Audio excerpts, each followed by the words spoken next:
अस्सलाम वालेकुम स्टूडेंट्स। आज का जो हमारा उन्वान है वो आपकी किताब का सबक नंबर 8 लहू और कलीन है। लहू और कलीन सनफ़ अदब के लिहाज से ड्रामा है जिसके मायने जो है वो करके दिखाना, और ड्रामा जो है वो स्टूडेंट यूनानी ज़ुबान का लफ्ज़ है। स्टूडेंट मुसन्निफ़ का मुख्तसर सा तारुफ जो है वो आपके सामने मौजूद है। मुसन्निफ़ जो हैं हमारे आज के सबक नंबर 8 के लहू और कलीन के, वो हैं मीर्ज़ा अदीब। मीर्ज़ा अदीब का असल नाम दिलावर अली है और मीर्ज़ा अदीब उनका कलमी नाम है। सन पैदाइश उनका 1914 है। आपकी वजह शोहरत ड्रामा नगारी है। 1936 में आपने अपनी अदबी ज़िंदगी का जो है वो आगाज़ किया। 1935 में आपने अदब लतीफ़ के नाम से एक रसाले की अदारत को संभाला। रेडियो पाकिस्तान में आपने मुलाजमत भी इख्तियार की। यहाँ स्टूडेंट उनके कुछ ड्रामों के अहम मजमूए हैं जो मैं जिक्र करती चलूँगी। सबसे पहले है आंसू और सितारे, लहू और कलीन, सतून, पस पर्दा, शीशे की दीवार। 1999 उनका सने वफ़ात है। तो स्टूडेंट ये मुसन्निफ़ का मुख्तसर सा तारुफ था। यहाँ मैं आपको आपके आज का जो सबक है उसके मरकज़ी किरदार के बारे में बताती चलूँगी। तजम्मुल जो कि एक सरमायादार है, अख्तर जो कि एक मुसव्वर है, न्याजी जो कि अख्तर का मुसव्वर दोस्त है, और रऊफ़ जो कि तजम्मुल का सेक्रेटरी है। तो यहाँ पे स्टूडेंट ये मुसन्निफ़ का मुख्तसर सा तारुफ और सबक के जो मरकज़ी किरदार हैं उनका मैंने आपको बताया। आज का जो हमारा सबक है लहू और कलीन। स्टूडेंट लहू और कलीन में हमें बताना क्या चाह रहे हैं मुसन्निफ़ कि फ़नकार जो है वो माशरे के मुख्तलिफ़ मामलात और मसाइल की बेहतरीन अक्कासी करते हैं। उमरा जो हैं वो उनके फ़न को पैसों के ज़रिए जो है वो ख़रीद लेते हैं, लेकिन फ़नकार जो है वो कभी भी धोखा नहीं दिया करते, बल्कि उमरा जो हैं उनके फ़न को ख़रीद कर झूठी शोहरत के लिए नीलाम करते हैं। तो आज का जो हमारा सबक है उसमें भी हमने यही पढ़ना है कि तजम्मुल जो कि एक सरमायादार है, उसने अख्तर को अपने पास रखा हुआ है, और उसका जो मुसव्वरी का फ़न है, अख्तर को लगता है कि वो उस फ़न को उसने पैसों के ज़रिए ख़रीद लिया है। तो अब हम सबक का बाकायदा आगाज़ करते हैं ताकि आपको आसानी से समझ आ जाए। आप अपनी किताब का सफ़र नंबर 57 जो है वो निकालिए। यहाँ पे स्टूडेंट आपको दिख रहा होगा कि किरदार बताए हुए हैं कि बाबा जो कि नौकर है, ठीक है, तजम्मुल जो कि एक सरमायादार है, अख्तर जो कि मुसव्वर है, और रऊफ़ जो कि तजम्मुल का प्राइवेट सेक्रेटरी है। सरमायादार स्टूडेंट्स कौन होता है? अमीर आदमी, ठीक है ना, जो अपने पैसों के ज़रिए किसी को भी ख़रीद सकता है या किसी पे भी अपना पैसा लगाकर उससे उसके ज़रिए काम निकलवा सकता है। यहाँ पे हम सबक का बाकायदा आगाज़ करते हैं। यहाँ आपको ड्रामा, चूँकि हमने पढ़ा है कि ये ड्रामा है सनफ़ी अदब के लिहाज से, तो ड्रामे का बाकायदा आगाज़ करने से पहले यहाँ पे आपको एक मंजर पेश कर रहे हैं। वो क्या है कि सरदार तजम्मुल हुसैन की कोठी अल निशात, यहाँ पे मार्क करते जाइएगा, कोठी का नाम आया है अल निशात का एक वसी कमरा, वसी यानी कि खुला कमरा। ये कमरा अख्तर स्टूडियो के तौर पे इस्तेमाल करता है। स्टूडियो यानी कि फोटोग्राफी का जो है कमरा, उसके लिए। ठीक हो गया स्टूडेंट्स। नहायत आला फर्नीचर से आरास्ता, आरास्ता मतलब कि सजा हुआ, फर्श पे कलीन, दीवारों पे मशहूर मुसव्वरों के शाहकार, मुसव्वरे तस्वीरें बनाने वाले, और शाहकार यानी कि उनके जो तस्वीरें हैं या जो उनके तस्वीरों के नमूने हैं वो। एक तरफ रेडियो सेट, कुछ फासले पे सोफ़ा सेट और कुर्सियाँ। शुमाली दीवार के साथ लगी हुई दोनों अलमारियों में मुजल्द किताबें, मुजल्द यानी कि जिल्द की हुई किताबें, कॉर्नर्स और तपाइयों के ऊपर। कॉर्नर्स क्या होता है? मंडेर, ठीक है ना, जिसको हम शेल्फ भी कह सकते हैं। तपाइयों यानी कि छोटी मेज़ के ऊपर तरोताज़ा फूलों से मज़ीन सजे हुए गुलदान, दरवाजे और खिड़कियों पर रेशमी पर्दे। वस्त में यानी कि दरमियान में एज़ल जो है वो फ्रेम पर कन्वेंस यानी कि वलायती रेशमी मुलायम सा कपड़ा जो अभी तक सादा और साफ़ है। करीब एक तपाई पर रंगों के डब्बे, चीनी की छोटी छोटी प्यालियाँ, तरह तरह के कलम और मुसव्वरी का दूसरा सामान। गर्मियों के इब्तदाई ज़माने की सुबह रोशनदानों में से धूप अंदर आ रही है। जब पर्दा उठता है तो बाबा झाड़न से कमरे की चीज़ें साफ करता हुआ दिखाई देता है। झाड़न मतलब कि सफाई करने वाला कपड़ा।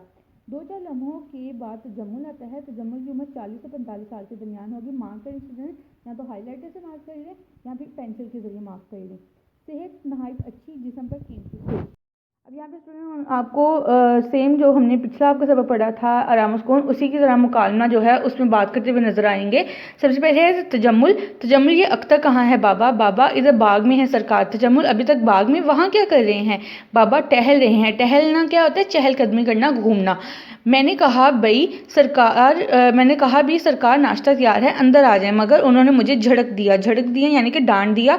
अभी तक धूप में टहल रहे हैं। रात सरकार खामोश हो जाता है। तजम्मुल रात क्या बाबा, मैं तो डर ही गया था। हुआ ये सरकार कि मेरी अचानक आंख खुल गई। देखता क्या हूँ कि बाग में कोई शख्स घूम रहा है। शोर मचाने ही वाला था कि अख्तर मियाँ के हाथ में उनकी छड़ी नजर आ गई। छड़ी यानी कि स्टिक। इस किस्म के तजम्मुल क्या है, इस किस्म के लोगों की आदत होती है कि हर वक्त किसी न किसी सोच में डूबे रहते हैं, अलग थलग रहना चाहते हैं। अलग थलग यानी कि अलहदा, जुदा। सरकार, मैं तो ना खुद यहाँ आता हूँ ना किसी को यहाँ आने देता हूँ। ज़रा सफाई के लिए 5-10 मिनट के लिए यहाँ आ जाता हूँ। माकर इस लाइन को भी कि बाबा कितनी देर के लिए कमरे में आते हैं। मैंने कहा सरकार क्या है, शायद कुछ ऐसे हैं चंद रोज से। हाँ, फिर वही बात एक बार कह जो दिया, तुम फनकारों को नहीं समझ सकते। फनकार यानी कि हुनरमंद जो शख्स, वो ये हर वक्त यूं ही परेशान रहते हैं, कुछ ना समझते हुए। अच्छा सरकार, बुला लाओ इन्हें, जल्दी करो। बेख्तर बाबा कमरे से निकल जाता है। तजम्मुल आगे बढ़कर कन्वेंस को देखने लगता है। अख्तर आता है, अधेड़ उम्र का शख्स। यहाँ पे अख्तर का जो है वो हुलिया बयान कर रहे हैं। ठीक है स्टूडेंट्स, तो आप साइड पे बेशक लिख सकते हैं कि अख्तर का हुलिया। अधेड़ उम्र यानी कि दरमियानी उम्र का शख्स, सर के बाल बिखरे हुए, आंखें शब्बदारी की वजह से सुर्ख, लिबास पजामा और कमीज, आस्तीनें चढ़ी हुई। आस्तीनें कमीज की बाहें जो होती हैं, आंखों के गिर्द हल्के ज्यादा नुमाया।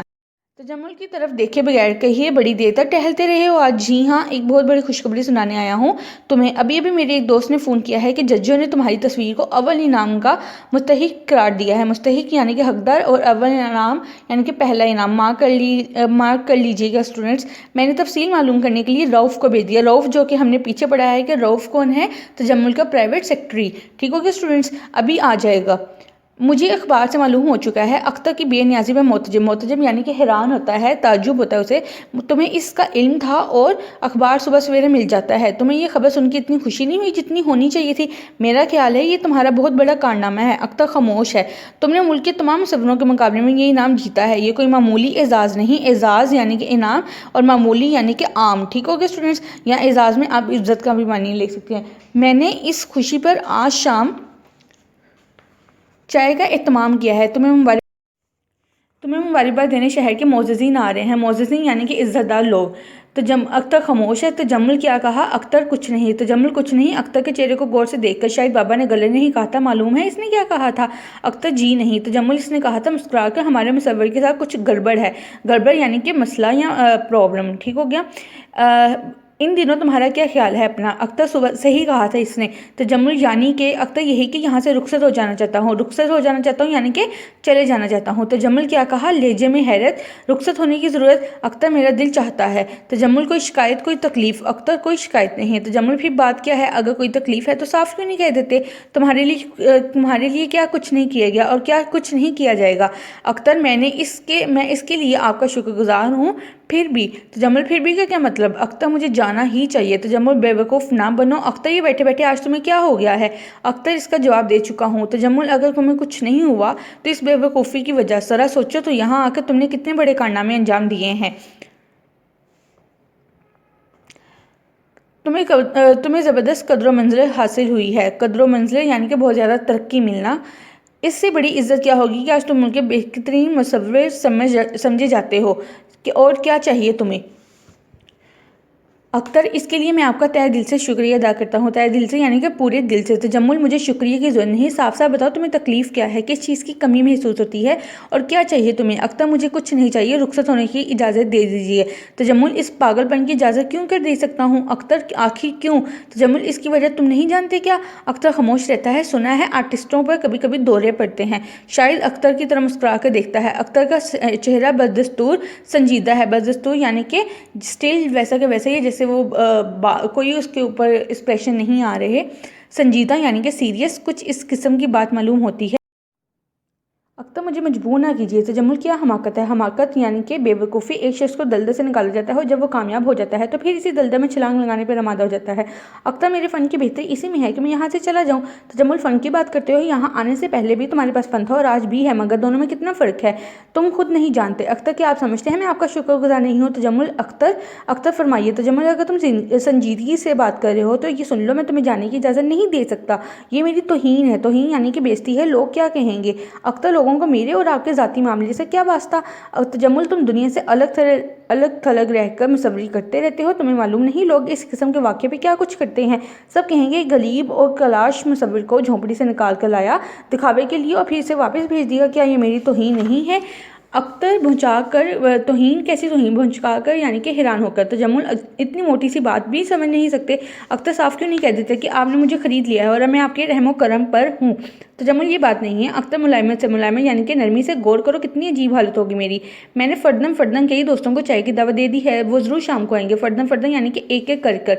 अख्तर मेरे जाने या न जाने से इस दावत अख्तर मेरे जाने या ना जाने से इस दावत से क्या असर पड़ सकता है। तजम्मुल, मैं समझता हूँ ना फ़र्क पड़ना है। अब इस पागलपन को छोड़ो, इत्मीनान के साथ बैठ जाओ। अख्तर, आप मुझे इस तरह नहीं रोक सकते। तजम्मुल, रोक नहीं सकते। खूब, जिस शख्स को मैं अपना समझ रहा हूँ इस पर मुझे इतना हक भी नहीं है किसी पागलपन से रोक सकूँ। आज तुम इतनी बुलंदियों पर पहुँच के हो इसलिए जाना चाहती हो। तुम्हें इस बात का एहसास नहीं है कि तुम्हें इन बुलंदियों तक पहुँचाने में मैंने भी कुछ हिस्सा लिया है। अख्तर, आप इसरार करते हैं तो सुनिए। इसरार यानी कि ज़िद करना। जिस अख्तर को आप एक तंग तरीक कोठरी से निकालकर अपने महल में लाए थे वो मुसव्वर रख्ता मर चुका है, और जो शख्स आपके सामने खड़ा है वो जिसके लिए ये शानदार स्टूडियो बनाया गया है वो इसकी चलती फिरती लाश है। तजम्मुल, मालूम होता है दौरा बहुत शदीद है। दौरा क्या कि जहनी तवाज़ुन का बिगड़ जाना। मुझे डॉक्टर को फ़ोन करना चाहिए। तजम्मुल जाने लगता है। अख्तर इसके सामने खड़ा हो जाता है। अख्तर लहजे में किसी कदर तहक्कुम यानी कि हुक्म करने वाला लहजा। ठहरिए और सब कुछ सुन के जाइए। मैंने अपनी ज़िंदगी की सबसे बड़ी हकीकत बयान कर दी है। तजम्मुल की सबसे बड़ी हकीकत है या नहीं इसका फ़ैसला डॉक्टर को करना चाहिए। अख्तर, आप अभी तक इससे एक मजाक समझ रही हैं, हालांकि मैं बिल्कुल नॉर्मल हूँ। अभी तक आप एक तस्वीर का एक ही रुख देख रहे हैं और अब इसका दूसरा रुख देखिए जो इतना भयानक, इतना खौफनाक है कि आपके तस्वुरात का शीश महल, तस्वुरात यानी कि जो इमेजिनेशन, जो इमेजिनरी दुनिया उसने कायम की हुई है वो शीश महल अब भी ज़मीन बोस हो जाएगा। गुज़श्ता 1.5 बरस में माँ करे इस लाइन से वो कितने बरस से उसकी तस्वीरें बना रहा है।